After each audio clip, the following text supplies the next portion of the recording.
So here's the backyard. So this is certainly more protected than the other side, so more stuff is bigger here. But beds of kale and Swiss chard and what is that? That's choy sum, and turnips and peas in the background, and onions and radishes behind that. And then this bed, I'm just starting to get things into that. And we had a problem with some fungus in the greenhouse for the cucumbers, so that might be a problem. That's an alpine strawberry. It used to live on the other side of the path, but it way prefers to be over there. And foxglove and bee balm and bluebell and some stray, I don't know, leeks, I guess those are, and more comfrey, and those are black-eyed Susans, and it's all underneath this elderberry,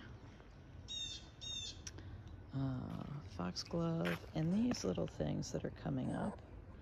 That is, if I can get this to zoom, maybe I can, I guess I can't. That is Hytunia cordata, which is what ivermectin comes from.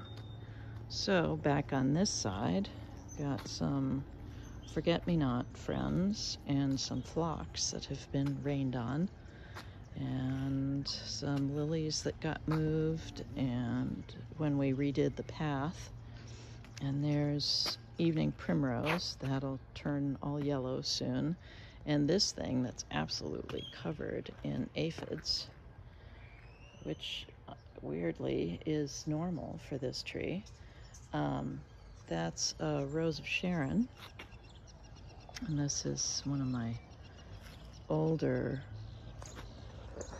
hazelnuts. And in here, this is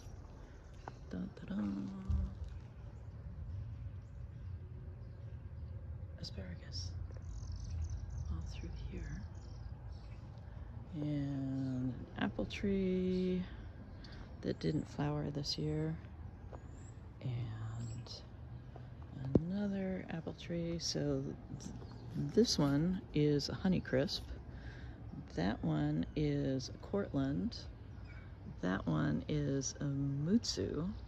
It flowered, so we might get something off of that. This bed over here seems to be quite happy. You can see that the slugs have absolutely loved.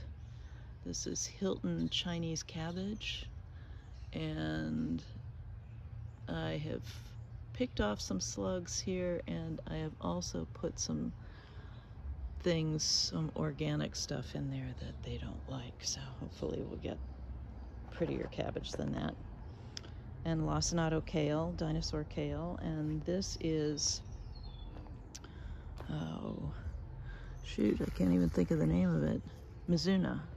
So this is what Mizuna is supposed to look like, but you know, seeds are seeds, and this is what it comes up as sometimes. And here is, oh, we missed all of these wilty little things. This is all sweet potato. So we'll see how that does. Looks like we had some wind last night. We did have the skunk come in here last night, so that was exciting. So here, other side of the bed, that's a kind of butter crunch and a frise, and this tall red stuff is a lettuce cross that I got the first year I grew lettuce over in the community garden, and those seeds are super stable, and they just come up as like a red romaine, which is kind of cool. This lettuce is really neat looking. I love these little spotty leaves. And then there are beets. And let's see, what else are we doing here? So the daylilies have absolutely boomed here. And David made us a little patio over here. I'm doing some sun dyeing of wool, which is what that's all about. Little bird bath, doesn't have sun yet to make it be a sprinkler. That's some more volunteer potatoes. And the fig trees died back this winter, which is a bummer. But anyway, you can see they're popping out, and I think that is a perennial poppy. And these are garlic. So they're not super happy in here, but I will find a place that they are. They'll come up in about a month and a half. And then these are hopeful bean teepees, or bean, I don't know, they're not teepees, are they? But so here are pintos. Here is skunk work right here. So those are pinto beans. These are succotash beans that are really cool. Okay, I guess it wants me to do like so. They were just these dark purple beans that are really pretty. And these beans over here, these are Kentucky Wonder, and these are absolutely delicious, flat, big green beans. And so there are more of those growing. And here's another skunk bomb right there, skunks. And they actually dug up some of the peanuts. That's what this bird netting is for. It protects the peanuts. But there are some more Kentucky Wonder beans, and those are all the strawberries, and we got a lot of those guys coming in. So is it gonna focus? No, it's not. There it is. So lots of strawberries coming.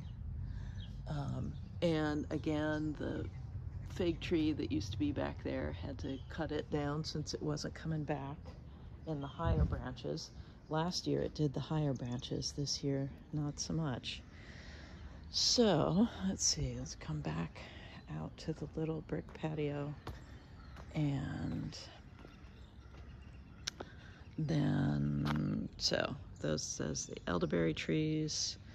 These are the iris from Natalie's house. We send her irises, and we'll salvia down there. And this is mix of oriental lilies. The ones that Mom gave me are in here somewhere. When we had to dig up the old path to put down the new path because of our water problems, they got all mixed up, so I don't know where they are. This is most peonies are doubles. These are singles. They're really interesting looking. This year, the hostas did really well. They're really big. Last year, they froze, and they looked pretty nasty all year long. This is valerian. So that's getting ready to flower. That's really pretty. And then that vine there, that's the kiwi. Still haven't seen flowers, but that thing gets frozen every year, so I don't know whether that's a deal breaker. And then this has been David's project. Let me back out here a little bit. Closing in for a sheltered back porch area. So those are the beans. Those are got lavender and some peppers beyond that, and the strawberries back in the corner, and path coming up to the deck and the fire pit. But back in here, he's just closing that in so that we will have a root cellar of sorts back here, and that's exciting. and a lemonade stand. That's what I call it. But this is the root cellar to be. So right now it's not roots, but there it is. So that's pretty cool. And here's the overall view from the yellow chairs on the deck and the kiwi and the hostas and the elderberry and the lilies, and there it is.